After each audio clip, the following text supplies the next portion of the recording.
బాగా చూపిస్తా కానీ జరుగుతున్నది ఏంటంటే ఒక కొడంగల్ లిఫ్ట్ ఇరిగేషన్ స్కీమ్ అని పెట్టిరు ముఖ్యమంత్రి గారు.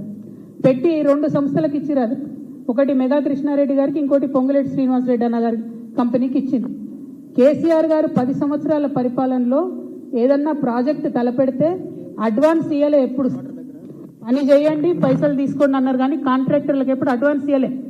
రేవంత్ రెడ్డి చేంజ్ చేసిరు. ఇద్దరు సంస్థలకు కలిపి దాదాపు 1200 కోట్లు అడ్వాన్స్ ఇచ్చేసిరు. కానీ కొడంగల్ లిఫ్ట్ ఇరిగేషన్ స్కీమ్లో ఇప్పటి వరకు ఒక్క చెంచా కూడా మట్టి తీయలేదనేటటువంటిది వాస్తవం. ఎవరం కూడా కాదనలేనటువంటి వాస్తవం. అయినా కూడా 600 కోట్లు ఇచ్చేసిండు. ఒక్కొక్క సంస్థకి 1200 కోట్లు మొత్తం కాంట్రాక్టర్లకు వెళ్ళిపోయినాయి.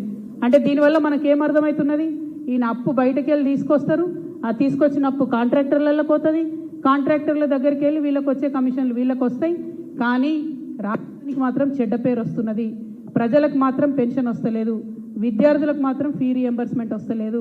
అందుకే ఇవాళ తెలంగాణ జాగృతి తరఫున రేవంత్ రెడ్డి గారి అవినీతి నిరూపితం అవుతున్నది. కాబట్టి ఇవాళ రేవంత్ రెడ్డి గారికి మేము ఒక బిరుదు ఇద్దాం అనుకుంటున్నాం తెలంగాణ జాగృతి తరఫున.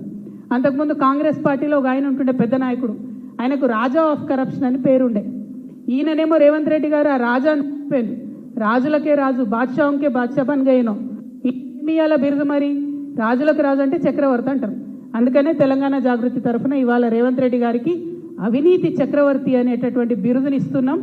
ఈ అవినీతి చక్రవర్తి గారి అవినీతి భాగవతం అంతా మీకు తెలుసు. నేను సమాచారం లేకుండా మాట్లాడను, మీకు తెలుసు నేను ఆధారం లేకుండా మాట్లాడను.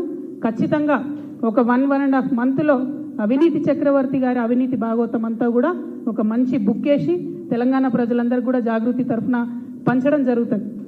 ఇలా బాధ ఎందుకైతుందంటే తెచ్చినటువంటి అప్పుతోని రాష్ట్రం బద్నామవుతుంది. కానీ అన్ని వ్యవస్థలు కుప్పగూలుతున్నాయి. విద్య, వైద్యం లాంటి మౌలికమైనటువంటి వ్యవస్థలు.